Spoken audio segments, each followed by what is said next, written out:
want to start a business, your friend decides she also wants to start the same business. Or maybe you guys are both genuinely interested in the same thing. Let's say that's clothes, or let's say that's hair, or yeah, clothes or hair. It's easy to feel like she's copying me. Why do the same thing as me? Out of all the things that you could do in the world, why do the same thing as me? You're competing with me. The first things first, what's yours, nobody can ever and will ever take from you. Not your mother, not your father, not your best friend, not your sister, not your brother. What is for you will always be for you, baby. That's first things first. Most of you are upset that your friends are doing the same thing because you see it as another competitor. You have to eliminate that thought and that belief. You don't compete with your friends. You don't compete with anybody in this world. Your competition is you, the woman or the man in the mirror. Now, the morality of it. Let's say you don't feel like your friend's competition. Let's say you don't feel like nobody's competition. You like me. But it's just morally wrong, Star. Like, why you gotta keep doing the same thing as me? Are you even a real friend? Are you genuine? Da da da da da. Y'all, I can't get over it. I really don't have a dimple, so I've been saying I want one, and it's really coming in. Okay, I'm off topic. You're right. There are some people who will do things in ways that could hurt your feelings. Like one old, I wouldn't even consider it a friend, because to me, I don't even fall out with friends. You were just never a friend. I just didn't realize. A person that was in my life told me that I am always out of stock of cookie wash, and I'm clearly not moving fast enough and doing my business efficient enough. So she's going to start doing it for me because I'm missing a lot of money, and she'll take the money, essentially is what she said. And people ask her for it. So it's like, if people are coming to you like, hey girl, do you have bodysuits? Or hey girl, do you have curly hair? And you're like, no, but my friend does. And everybody's like, no, your friend's always sold out. And you're like, she took that and believed that she should now start selling it because she thinks that I'm not doing the business correct enough. It doesn't matter. I accepted her apology at the time when that did happen, but to this day I use that as like an example of what I don't want in my life. So a lot of times when people do certain things, you have to just look at it as, okay, noted. This is not the type of person I want around me.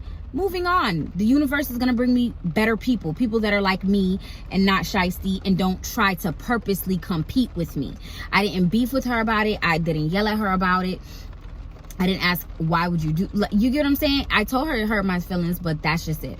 So first things first, if someone is, well, second thing, somebody is being shiesty or wrong to you, use that as an opportunity to talk to the universe about what you do want to come into your life, because clearly what you currently have is not cutting it.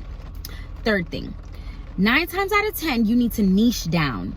So what I mean by niche down, a lot of you think starting a business is, oh, just selling hair. Who's your target audience? What's your target location? All of these things. So let's say you and your friend both love doing hair. Maybe one of you could specialize in braiding. Maybe one of you could specialize in wigs. Maybe one of you specialize in just making wigs, like the removable wigs, not actually gluing wigs. One of you could be glue wigs. Or let's say both of you love doing braids. There's nothing wrong with both of you doing braids if both of you genuinely love it, and you know that since both of y'all was kids, y'all love doing braids. You cannot take, in service businesses, you can't take all the clients in the world. When you're booked, send them to your friend. When your friend's booked, she sends them to you. You both will be booked. The blessings are overpouring to both of you. You have to look at it like, okay, let's Google how many women live in this city. There's 50,000 women that live in this city. How many women can I do a day? How many women can my friend do a day? Let's go out, pass out flyers together. There's no competition there because we can't both do all 50,000 anyways. Great, you're over that. Let's say it's a product business. In a product business, you're like, oh my God, they're not gonna buy from me because they're gonna buy from her. And scale down. Who are you targeting? Because your target market shouldn't be your family and friends. That's first of all. You need to understand their age. When you're identifying target market, what's their age, what's their location, what's their style. So if it's clothes, maybe you're doing fitness clothes and your friend is doing hats and fancy clothes. Maybe you're doing jeans t-shirts. Maybe you're doing club sexy clothes. Maybe she's doing church clothes.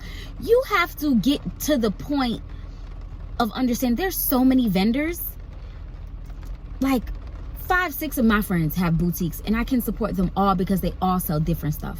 You'll see 1-2 of the same items, but there's really no competition, because with clothes you need a different outfit for different occasions. People have different styles. Certain things that I wear, like I love Dolls Kill, most of my friends will never shop at Dolls Kill because they would rather shop at House of CB or something. You get what I mean? Figure out what your brand entails, so then you and your friend can be happy for each other, because you're not fighting for the same customers. You have different customers. It's simple as that. No issue. Let's say you both own a spa or salon, and she does the exact same services as you. Again, count how many women are in the city, see who you're targeting. For me, I scale down so much, I focus on vaginas. So if I have a friend that wants to do anything with vaginas, you're automatically stepping into my niche. So you can't be mad at me that we're both doing the same thing, even if you started it before me. If you do anything with vaginas, this is Star's niche, she's going to get into it. Okay, as long as it fits my target audience. You get what I mean? I'm not selling menopausal stuff because my target audience is not old people. So if I had a friend that did menopausal vaginas, great. Personally, I don't want to be friends with anyone who is the exact same niche as me, because people as humans, we're inspired. So whether you're inspired through music, artists are inspired by each other, hairdressers are inspired, I don't want you to be that inspired by me. So if we're in the exact same niche, not the same market, we both could have a spa, we both could do waxing, but if you start to emulate and do everything that I'm doing, I'm just, okay, universe, I want people who do things different from me. That's what I'm going to affirm, because I don't want to be surrounded by people that I even think for a second are copying me. And you have to take responsibility. Why are you bringing this energy to you? Is it because you think people are always copying you? Is it because you think friends can't be trusted? You have to know that everything that gravitates to you is about you. Or is it because the universe needs to show you something so that you can make better friends? Whatever it is, just understand, if you want to sustain the friendship, niche down. You both can win. Find your target audience, find your market. If you feel like this is a sign that maybe you shouldn't be rocking with this person, then take that as a sign. Life is whatever you give meaning to it. So that is my spiel on if a friend is copying your business model or doing business with a friend. Okay? Okay.